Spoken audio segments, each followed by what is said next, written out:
This is the Black Experience for all.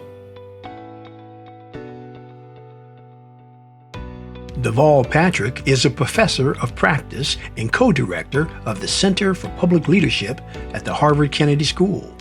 He attended Harvard College and Harvard Law School. After law school, he became a staff attorney at the NAACP Legal Defense Fund, and then Assistant Attorney General for Civil Rights in the Clinton administration. In 2006, he became Massachusetts' 71st governor, the first Black person to serve in the role. He served 2 terms. After public office, Patrick founded an impact investment fund at Bain Capital, the first fund in a major financial institution to focus on delivering both superior financial return and significant positive social impact. I appreciate you taking time out of your very, very, very busy day. And also congratulations. I hear you're going to be at the Kennedy School. A new gig. I know. I keep saying professor does not rhyme with retired. So don't confuse anything here. But yes. I'm in my, 5th day, I think. So swimming hard to learn these new currents. Well, that's fantastic. Again, congratulations to you. I know you've got a lot of roots up there. So I have a little roots up there. My mother was a professor there, visiting professor. Is that right? Over about 5 years, yes. Okay. And actually, Harvard just actually bought her papers. She's a playwright. So it's at the Hutchinson Center. So that's fantastic. That's very exciting. So that's great. Yeah. So again, I'm going to get to it.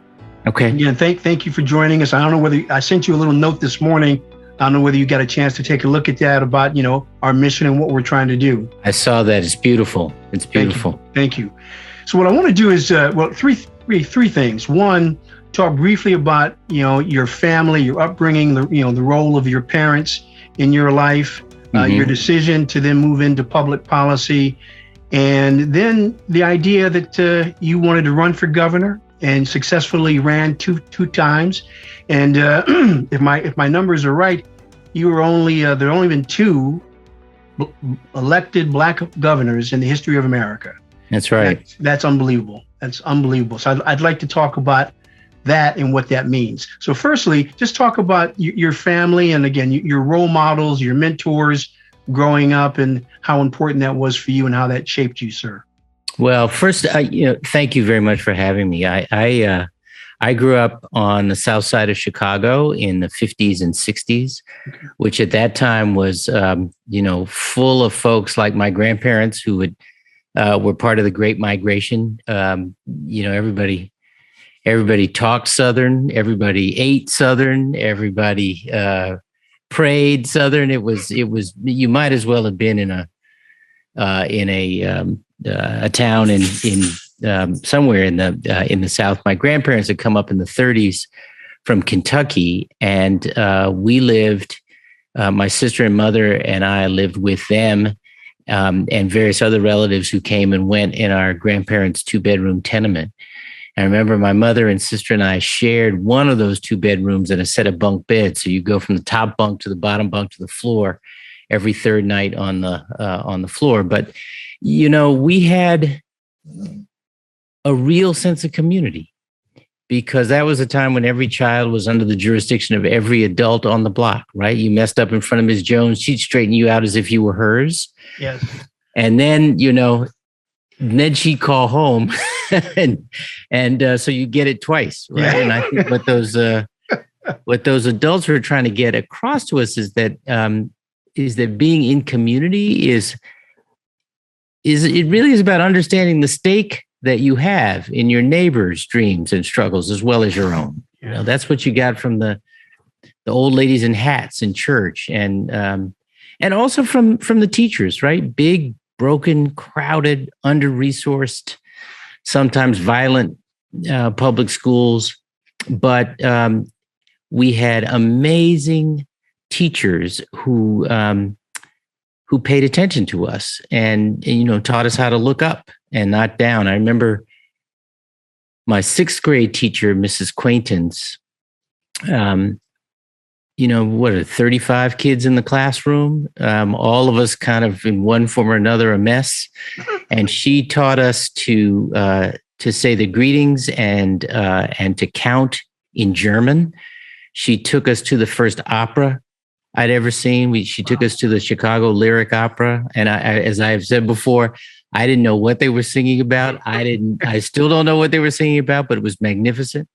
She took us to a new movie out at the time called The Sound of Music, and she used it to expose us to the modern European history and the rise of the Nazis and so forth. She's the first person who made me imagine what it would be like to be a citizen of the world, and that is a huge gift, I think, to give to any kid, but especially to us. And so she stayed in my life, through high school and college. She was present when I was married. She was actually present when I graduated from law school.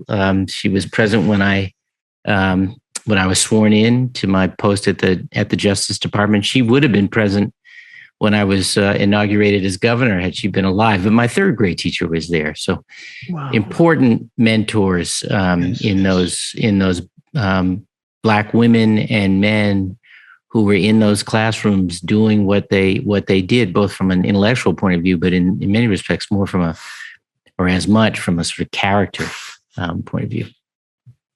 No, that is amazing, isn't it? I mean, to have that kind of relationship that lasts that long, that's extraordinary, and what a great gift to receive. Wow. So then tell me about your mom and your dad and the extended family, and kind of the roots and the foundation that they gave you, Governor. Sure. So I mentioned my grandparents. These are my mother's parents.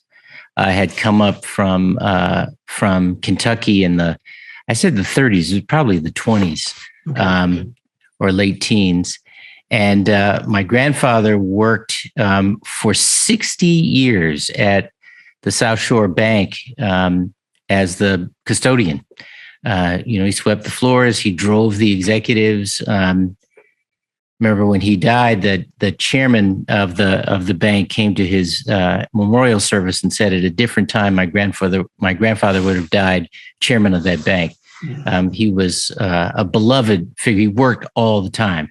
My grandmother was extraordinary, a woman who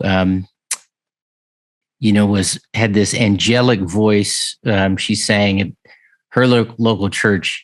And I think was the lead in the choir until she'd had some falling out with the minister. I don't know what it was. I was too young, but she'd sing these amazing hymns around the house. She's a very spiritual person who, at the same time, could cuss like a sailor.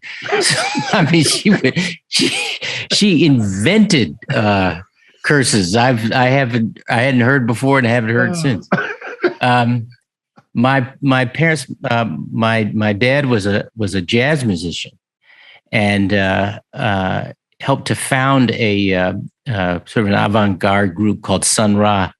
In Chicago. Sun Ra. Oh my goodness! Wow. And he played with them for 30 years. He played with everybody. But the band moved to New York, and he and my mother split up for that and a variety of reasons when I was about 4.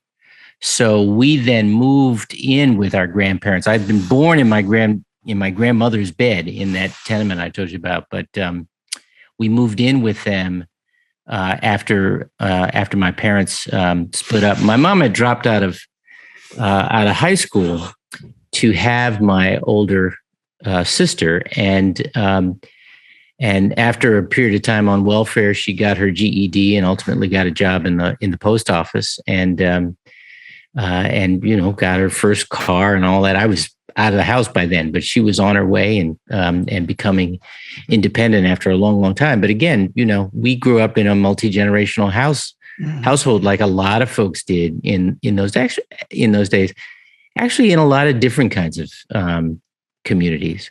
So it was very natural in a way when, my wife and I were married and started our family. My wife also having come from a multi-generational household, to have my mother live with us for, nearly 20 years and each of our parents at different times. But we cousins within reach sometimes who lived with us, and a very troubled uncle who came and went, who had a nasty addiction. So he was in and out of treatment and in and out of jail and what have you. So we had all that, complications in family. No, I appreciate you sharing that. Thank you. So tell me then, in terms of college, had anyone in the family prior to you gone to college, Governor?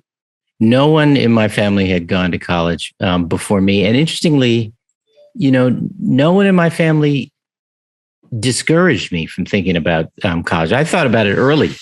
It was one of the things that you kind of picked up from those teachers I described. They had all gone on to higher education. I had a drum teacher who was an architect and a friend of my mother's, and he exposed me to that profession. Actually, it's the first thing I ever wanted to be, and it's what I still want to be. But he had gone to college, and so it's so interesting. I've thought about this a lot, that nobody said it was out of bounds or out of reach.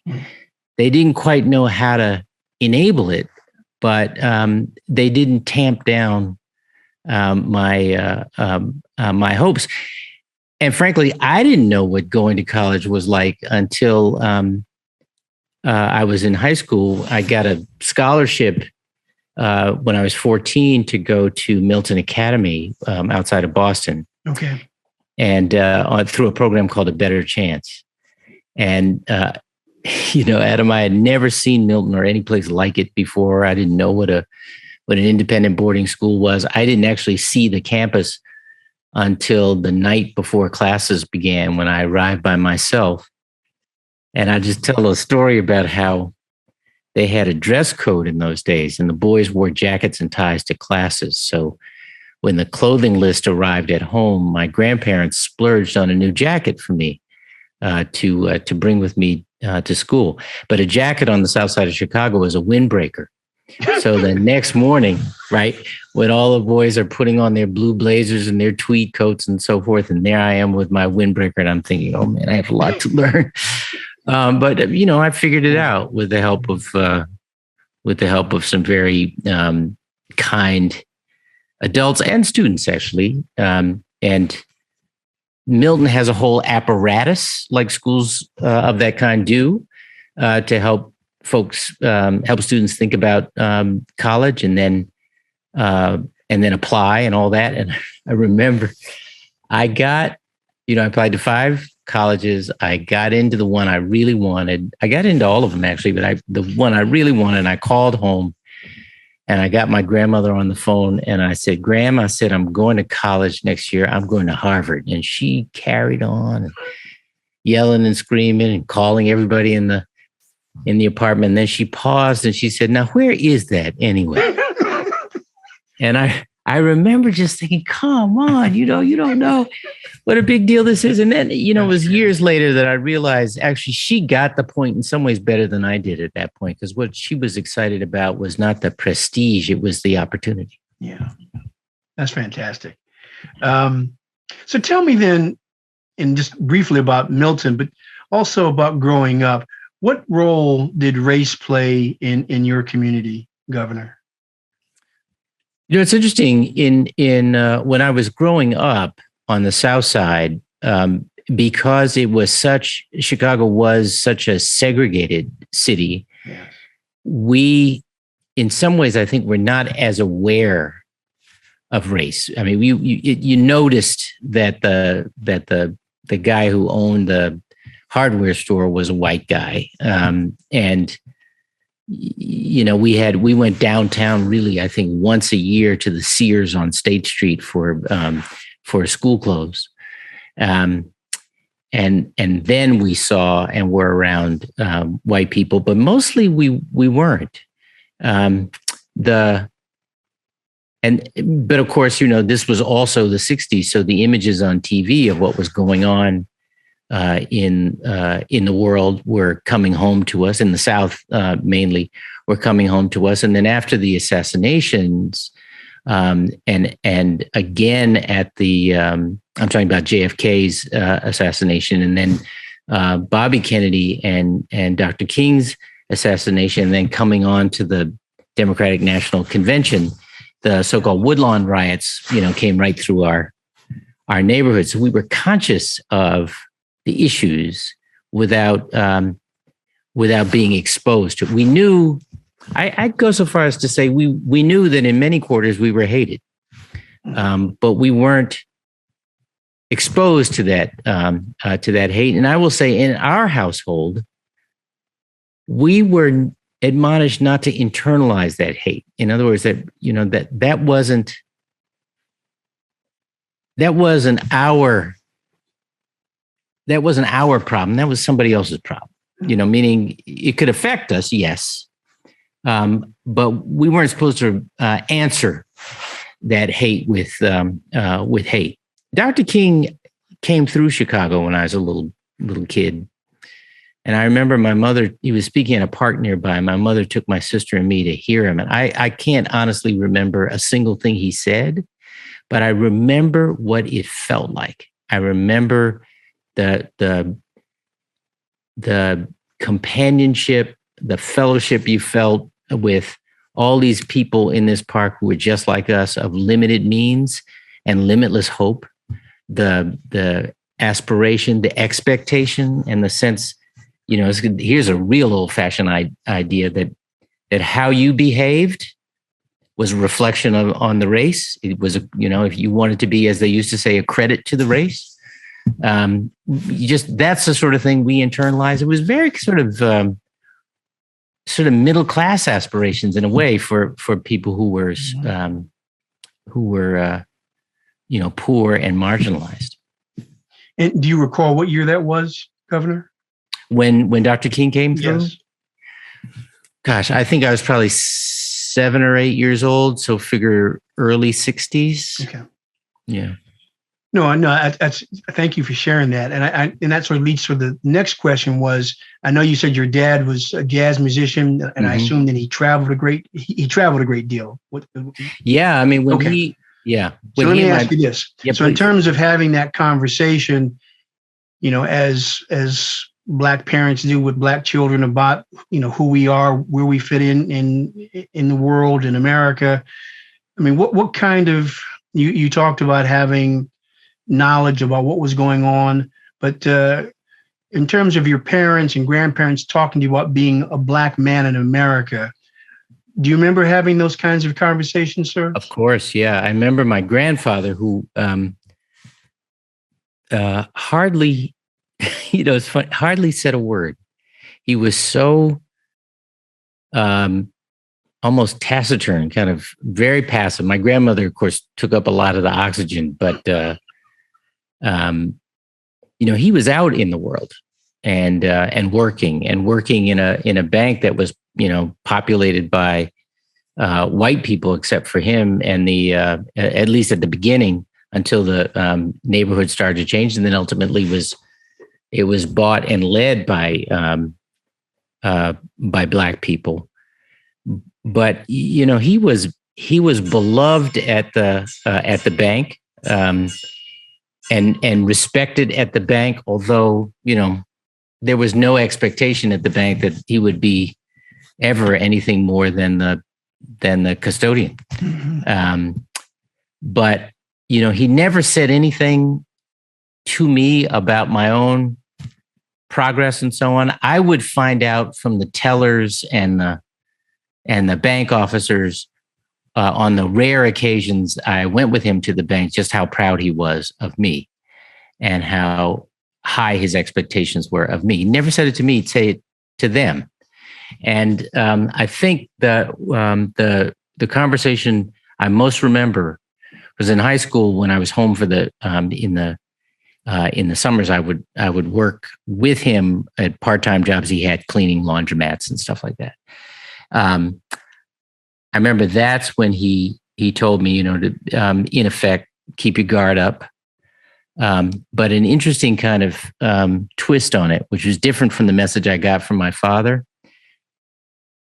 My father's message was keep your guard up because there will be pain, and that is the sort of distinguishing feature of white people is to make you feel that pain, experience that pain, whether they are thinking about it or not. My grandfather's message was a little more nuanced, I think, as I would think about it today, and that was keep your guard up, but not so up that you don't let people in. That to me, I think that has made a huge difference in my life. Wow. No, again, thank you for sharing that. And so when you go to Milton, and how big was Milton at the time, sir? Oh man. Well, I can count on two hands, I think, the number of Black kids who were there at the time. There were 70 boys in my graduating class, I want to say, just to give you a sense of the size of the school. There was a girls' school as well across there. They were coordinate, not co-ed in those days. But there were 70 boys, and of the boys, probably 7 Black kids. And all but one, I think I'm right about this, were from circumstances like ours, like mine, and many of them were ABC students. It was and of course, while I was there, busing was happening right across the town line in the city of Boston. So the racial tensions were pretty fraught. Yeah. So I'm curious, and I'm sort of going another angle here because this is fascinating, because you had mentioned this. Do you remember, you talked about the assassinations of Dr. King and Bobby Kennedy, and then obviously earlier JFK, Malcolm X. But when Kennedy and Dr. King are assassinated, you're approximately how old, sir? At 68? I would have been 12 years old. Okay. Do you remember what kind of impact that had on you, sir? Oh, yeah. I mean, I remember Kennedy's assassination and the shock. I mean, that sort of thing didn't happen. Yeah. And those grainy images on our black and white TV. And it was the first time I ever saw my grandfather cry. Yeah. Just watching that. I mean, you remember the sound of the horses' hooves on the pavement, that clip, clop, and just how silent it was. In the images, it was that silence in our front room. That's all there was. And then when Bobby Kennedy was killed, I will say I didn't fully appreciate the way I do now what Bobby Kennedy was about and how he had evolved and the excitement he gave people. But King's assassination was profound because. And I will say I was, I think, probably more impacted at the time by King's assassination than I was Malcolm X's. I knew that Malcolm X had been killed, but not. I don't remember it affecting us in our family in quite the same way, and how. You remember how Jesse Jackson used to talk about keep hope alive? There was so much hope that emanated from King's leadership, and it was so important and really quite a challenge to keep that hope alive, because you'd hear people say, things like they killed him because they don't want us to be part of the American dream. So yeah, I remember that very vividly. So I mean, even so, at the age of 12, I mean, what are you thinking in terms of where you sort of fit in? What's happening? The world is sort of falling apart, right? And you're thinking about your future. Obviously, Milton's still a couple of years away, but right. Your take on it at that particular time, sir. Do you in retrospect, do you kind of remember what you were sort of feeling about where you sort of fit in the world? I It's hard, Adam, honestly, to tell you whether I was as clear then as I feel now. I am. I know that it wasn't just that we weren't just taking this in stride and moving on. But I also know that it was never an option not to move on, meaning it was never going to be acceptable to say that because they killed a leader, the lead had to, freeze and stay in place. And yeah, does that make sense? Yes, no, it does. So Milton was a good experience, very good experience. It's funny. It's so complicated. It doesn't really lend itself to just one word. Okay. It was a complicated experience. It was a positive experience on the whole. Enough so that I ultimately moved to the town, to a house that was on the paper route I had when I was there. We raised our kids there. We sent our children there. I was on the board. So I guess positive in that sense. It got better over the years. But it's high school, remember? Under the best of circumstances, it was going to be crummy some of the time. But it had those other racist features. You had some of it was the kind of clumsy racism, like the faculty member who's trying to be familiar. I remember who there was another black guy and I in his English class, and there was a play we were working on, and we were going to read the parts out loud, and there was a black character, and he said to us, I want to say it was a play based on Twain because of the Nigger Jim character. There was nigger in the name of the character, and he said to us, "Which one of you niggers want to play the nigger?" And it was, interestingly, the person who spoke up was a white kid. But today, everybody would speak up. But I remember the other student and I was sort of frozen, like, I know you think you're being familiar. And, if he had said it to me, if my fellow student, black student had said it to me, completely different thing. Sure. But to have this person this white person in authority, I wasn't ready for that. And neither was the other student, but it was a white student who spoke up, not us. And there's an interesting lesson, a bunch of lessons in there, including one about allyship. But on the whole, look, we after freshman year, you got an ID and you could walk about a mile to a convenience store for candy or something like that. And every single time I walked off the campus, I was stopped by the town police every single time. Very proud to show my Milton ID, but shouldn't have to show your ID. Just walking on the roads. You had experiences in the city that were a lot more in your face. The drive-by name calling and what have you.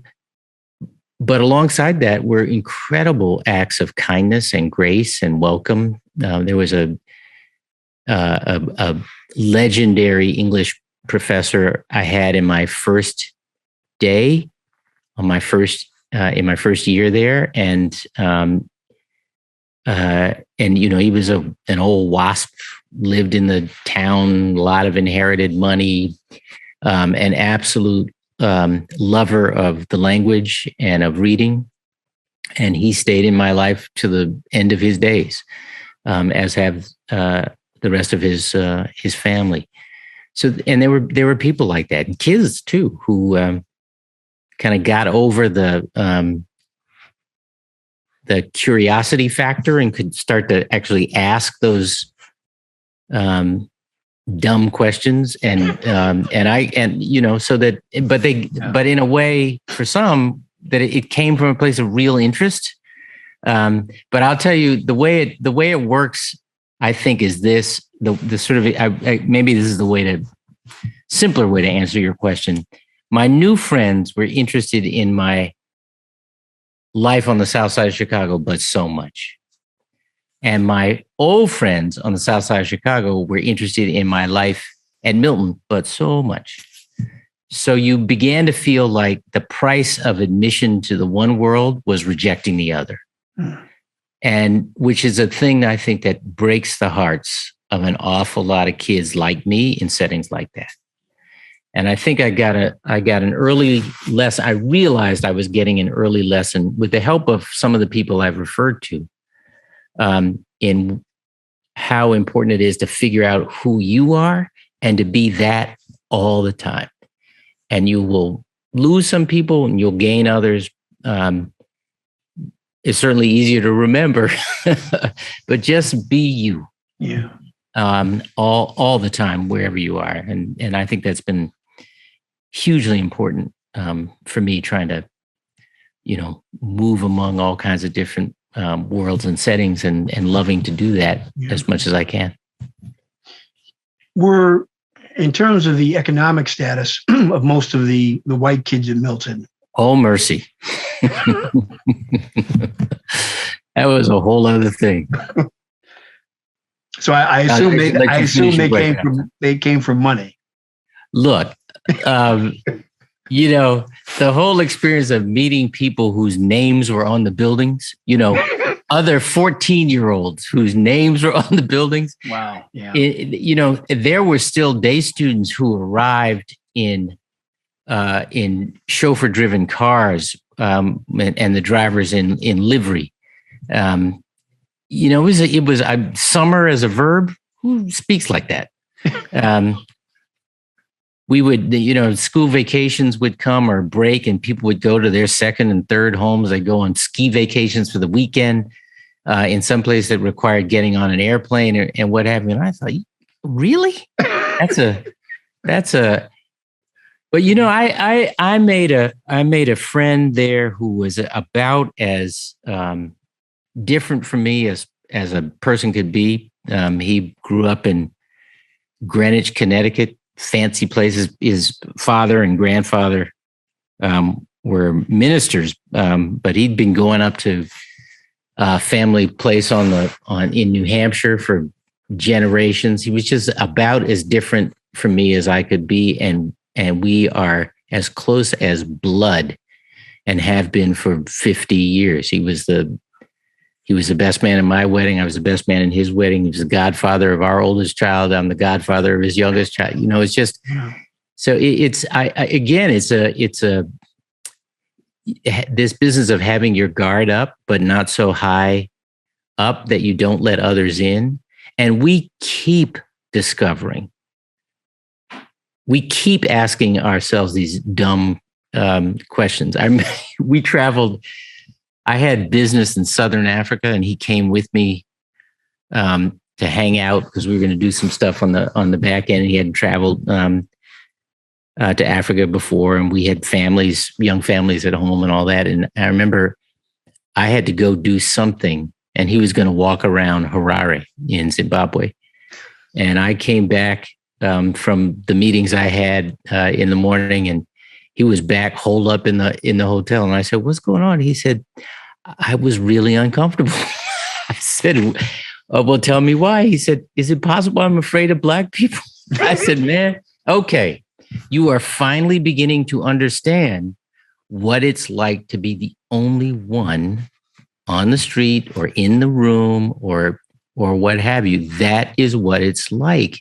And that kind of conversation, to be able to have that kind of conversation with somebody you trust, and for him to be able to have that conversation with me, it just took our friendship to a whole other level. Yeah. That's great, because I'll tell you the story some other time. But yeah, I was with my father in Zimbabwe about 60 days after independence. Wow. And we stayed at the Meikles Hotel, which was right across the street from the government house. Yes. And at that time, no Black people had ever stayed at the Meikles. Yes. And again, I'll tell the story some other time. But it was quite extraordinary to be in that situation. And the pride of all the Black people who worked at the hotel. I was just going to say, right, exactly. It's beautiful. It's beautiful. Yeah. But one of the things that's fascinating, that the theme that you keep on bringing up is these marvelous relationships that you had growing up, and you may have maintained to today, and until people have passed away. And that's pretty extraordinary. I don't know. I mean, I've got a few like that, but maybe friends, but in terms of teachers and professors, that's really quite extraordinary. Well, they were extraordinary, but you know what? There's some of the people who had the biggest impact on me are people whose names I never knew.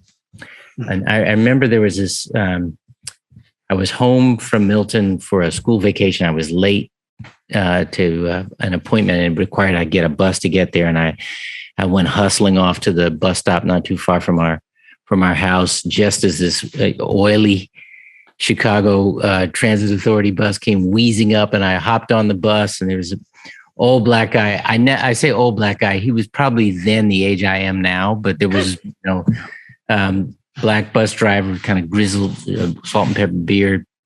I jump on the bus starts to roll, and they still had coin boxes in those days. This is the early 70s.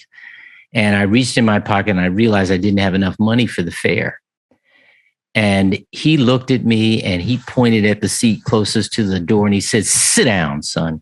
And I sat down, and I said, "Sir, I knew he was going to put me off at the next stop. And I said, "Sir, I'm so sorry. I thought I had enough. Maybe the fare has changed. I'm late. I've been away."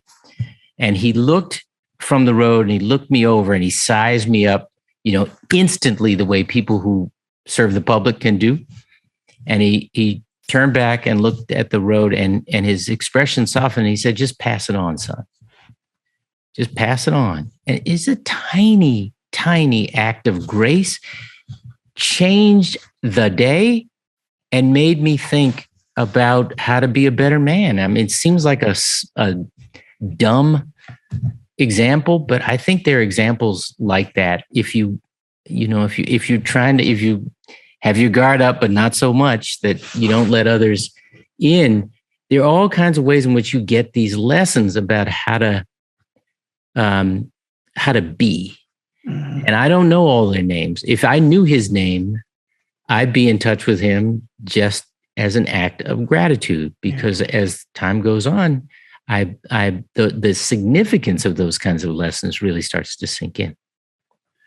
No, I think you really realize, I grew up in a very close-knit family as well. And, to be able to realize all the sacrifices and all the wisdom and knowledge that, people in the family, people in the community, people you don't really even know, are passing on to you, and how much they want you and I and, our generation to succeed, and how much that means to them. And it's sometimes it's spoken out loud, and sometimes it's not. But it's very powerful, and it's I feel so blessed. I know you are too, to have that kind of structure in relationships with so many wonderful people. That's right. And in those days when, and we've had a few of them lately, when you feel like we're slipping back or sliding back or being pushed back, that there's no amount of preparation and readiness that seems to be enough to be let all the way into American society, or that, it's okay for a couple of us, but not for all of us. It is so understandable, the anger and frustration and impatience is totally understandable, and I share a lot of it. But the resignation, I will never share, because you think about what it took, the perseverance it took for our forebears just to make it possible for us to be here right now. Yes. And I think it is so important to remember that and use that as fuel to keep going. No, you're right, and it's a on my side of the family, my grandmother, she remembers stories from the days on the plantation. And, slavery is not that far removed. It's not that long ago. And you what you just talked about, you think about all the things that these people went through to get where we are today. And it's it's a tremendous blessing. And that's why, telling these stories is so important, and hearing, your words of wisdom, your memories, because so much of this is been denied us. And, we need to tell these stories so that we know. Right. Very important. And I know I'm running out of time, and maybe at some point I could talk to you again, because I haven't even gotten to some of the more interesting things about you being Attorney General and obviously being governor. But on a last note, tell me then about, you're there at Milton, you have your ups and downs, and when does Harvard sort of get on the radar? Well, the opposite end of the red line from where we were in Milton was Harvard Square. So the furthest away you could go when you had some time to yourself and a few extra pennies was to Harvard Square. Milton itself had a long history at Harvard. In fact, the original charter, which dated from, I think, 1789, read something like, this school is instituted to prepare young boys for Harvard, period. And until the 1950s, I think, the whole graduating class, now that might have been a dozen kids or 30 kids, something like that, but the whole class went to Harvard. So it was known. I mean, that wasn't still happening when I was there, but it was certainly a presence. And then this mentor I had at Milton, the English teacher I told you about, had himself gone to Harvard, and more and more that became a place where I thought, I wonder if I could fit there. I wonder if I could get in. And I applied to 5 schools, 5 colleges, and I got into all of them. But when I got the word that I was admitted to Harvard, I called home and I got my grandmother on the phone and I said, Graham, I'm going to college next year. I'm going to Harvard. And she yelled and screamed at him. I mean, so just carried on. And then she paused and she said, now, where is that anyway?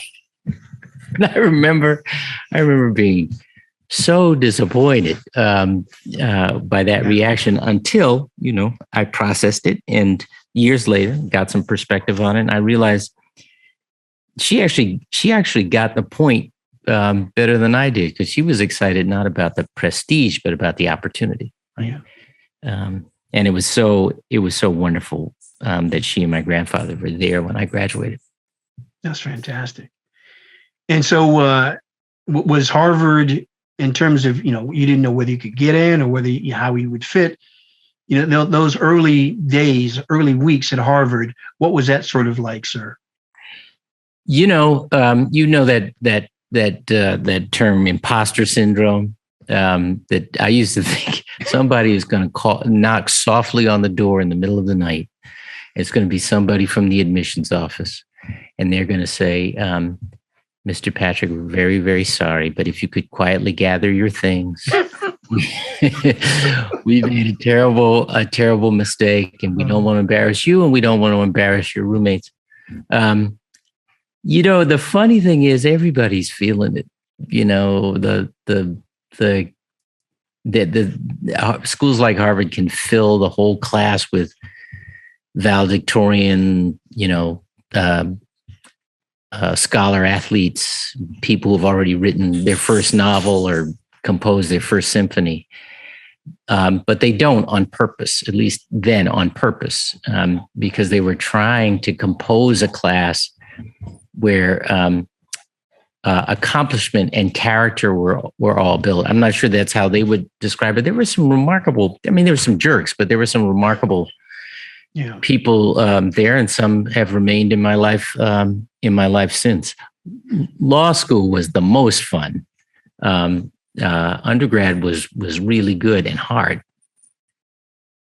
No, well, thank you for that. And we'll have to talk about law school. And do you know Ben Wilson? I do. Yeah, I've been privileged to interview him for about 6 or 7 hours about his remarkable career, and wow, really extraordinary guy. He's going to save the planet and therefore humankind. That's right. Well, I'm going to let you go, sir. Thank you so very much. Would it be possible sometime in the future to get a chance to talk a little further? You bet. Sure. Thank you. It'll be wonderful. Okay. I will reach out to Michelle. Thank you so much. Enjoy your time there at the Kennedy School. It sounds very exciting. Thank you, sir. And you All have the a best. great day. Thank you. You too. Bye-bye. Bye-bye.